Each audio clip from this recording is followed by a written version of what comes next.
Just as Gen Z protested against the Finance Bill 2024, another issue that stirred the nation emerged.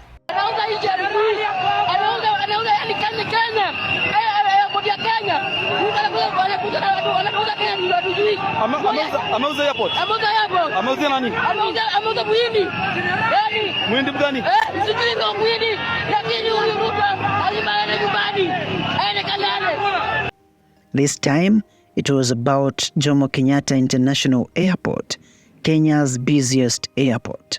Imagine we are signing off our airport to be run by a private company, which is going to hold that for 30 years.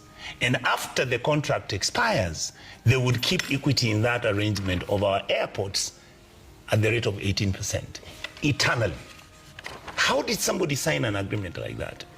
A deal had been made. A deal that would give control of JKIA to Adani, a big company from India. They called it a public-private partnership, but to Kenyans, it felt like something was being taken away from them. A whistleblower from France, a young Kenyan boy who has been working in the sovereign fund of some country, saw the document passing through his desk. He forwarded to me, he said, Onyonka, the airport is gone. I don't know what you're gonna do. Try your level best. Social media exploded with angry posts. People were shocked and upset. Protests filled the streets with Kenyans demanding to know the truth. Was JKIA really being sold? Was this part of the plan to benefit few individuals? Was it a smart move or a secret deal that no one knew about? Behind all the noise and anger, an important question remained. What was really happening? To find out, we need to look closely at the details of the deal, understand why the government chose this path, and see if the process was done legally. Jomo Kenyatta International Airport, commonly known as JKIA, is not just another airport. It is Kenya's gateway to the world. Every year, millions of people pass through JKIA, connecting Kenya to destinations across the globe. But over the years, the airport has been struggling to keep up. Passenger traffic has grown far beyond what the airport was originally built to handle. The signs are everywhere: overcrowded terminals, long lines, and frequent delays. The need for expansion is not just important, it is critical.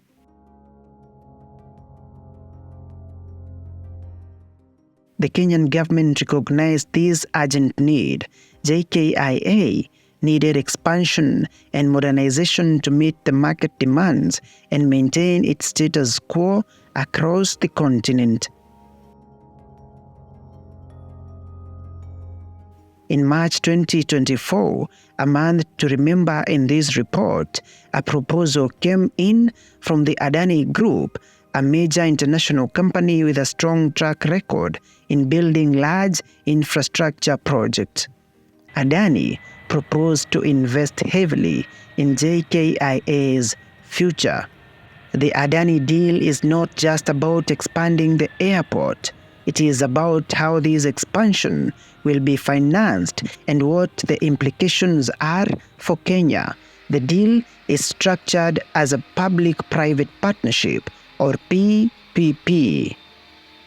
Adani Group, through its subsidiary Adani Airport Holdings, has proposed to invest a substantial amount of money into JKIA, approximately $1.8 billion US. This investment will be split across several key projects that include a new terminal and associated infrastructure, a taxiway network, and remote parking improvements, and overall seamless integration with the existing infrastructure.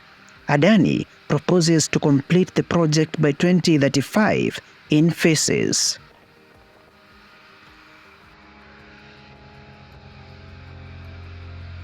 But how does Adani plan to recover this massive investment? The deal includes a concession agreement, which is essentially a contract that grants Adani the right to operate and manage the expanded parts of JKIA for the next 30 years. During this period, Adani will earn revenue through various streams, which include airport fees, passenger charges, retail space charges, and income from real estate developments within the airport. Under this agreement, Adani is seeking an annual return on investment of about 18%. This means they expect to make a profit each year that amounts to 18% of the money they have put into the project. This profit will be earned over the 30-year concession period.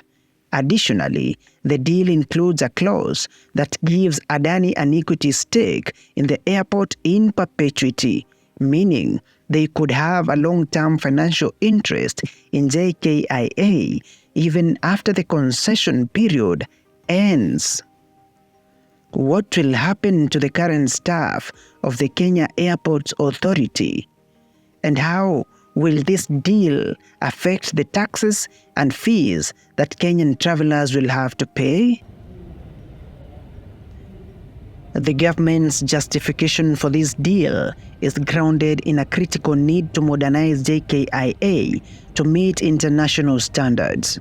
What we need to appreciate is that we will need to modernize our airport. And that means investment will have to take place at the airport. We need a new terminal. You remember there was a greenfield terminal, but it never took off. The contractual engagement had its challenges. There was litigation, it stalled, and the rest is history because it stalled in courts. In June 2024, the cabinet approved two key documents: the National Aviation Policy and JKIA's Medium-Term Investment Plan. These blueprints lay out a strategic vision for Kenya's aviation sector, emphasizing the necessity for significant investments to increase the airport's capacity and operational efficiency. According to government projections, passenger traffic at JKIA is expected to surge in the coming years. Without substantial upgrades, the airport could become a major bottleneck, stifling Kenya's economic growth by limiting trade, tourism, and international business opportunities. The government's plan, therefore, is to grant Adani Group this deal. But this raises some critical questions. Why Adani? How did this Indian conglomerate, renowned for its global infrastructure projects, come to the forefront as a preferred partner for such a crucial national undertaking?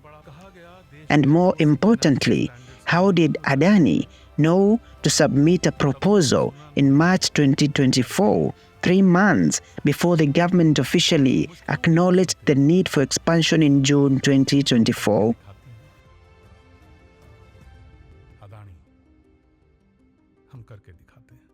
How could Adani have known about the upcoming need for expansion so far in advance? Who provided them with this insider information? And what were their interests in doing so? According to the Kenyan Constitution, public resources, including key national infrastructure like JKIA, must be managed transparently and in the public interest. So, how legal is this deal under Kenya's laws? Was the process fair, or did it sidestep the standard procedures that ensure accountability? Why was there no issue of a public tender allowing other potential investors to compete openly for the chance to expand the airport? Again, why Adani? Adani Group founded by Gautam Adani in 1988, has grown into one of the largest conglomerates in India, with interests spanning energy, logistics, agribusiness, and infrastructure. The company operates major ports and airports in India and has expanded its footprint to various countries across the globe.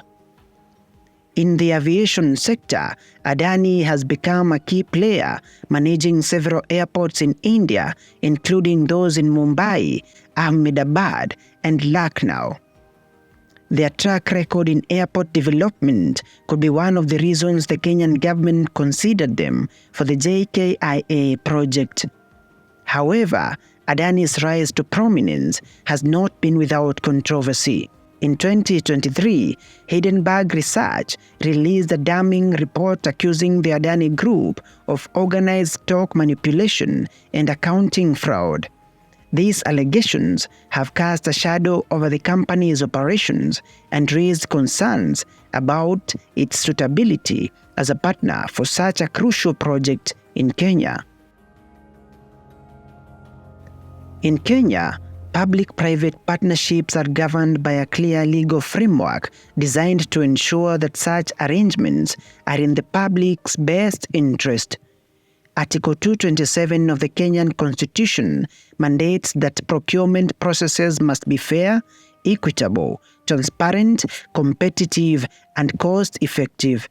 The Public-Private Partnerships Act of 2013 further outlines the processes and criteria for engaging private entities in the development of public infrastructure. The Act requires that any partnership be subjected to rigorous evaluation, public participation, and parliamentary oversight to ensure that it serves the public interest. Did the JKIA Adani deal follow these legal requirements?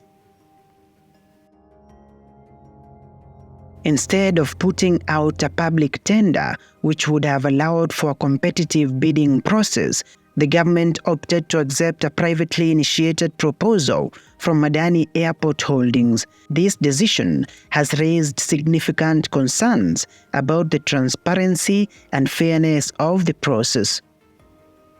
The secrecy surrounding the deal has only fueled public suspicion. According to the Kenya Airports Authority, the proposal is still in its initial phases and will be subjected to stakeholder engagement, scrutiny by Parliament, and review by the Attorney General. However, the fact that such a significant deal was nearly pushed through without public knowledge has led to increased demands for transparency and accountability. As of August 2024, the new Cabinet Secretary for Roads and Transport, Davis Chirchir, has indicated that the deal is under review. He has emphasized the need for thorough scrutiny to ensure that it aligns with the national interest and legal standards. This review is part of a broader effort to ensure that the deal meets transparency and accountability standards. For Kenyans, the stakes are high. JKIA is not just an airport, it is a critical piece of national infrastructure that affects everything from tourism to trade. The partnership with Adani will likely bring significant changes to how the airport is managed and developed, and also form precedents for future government public-private partnership deals. That is important is that going forward, the Kenya Airports Authority must look at its investment program very, very carefully, make sure that everything is transparent, so that during the expansion process of the second terminal, if it is under PPP arrangement, and that will let it be done properly, thoroughly, through the legal process, so that everybody knows what is going on.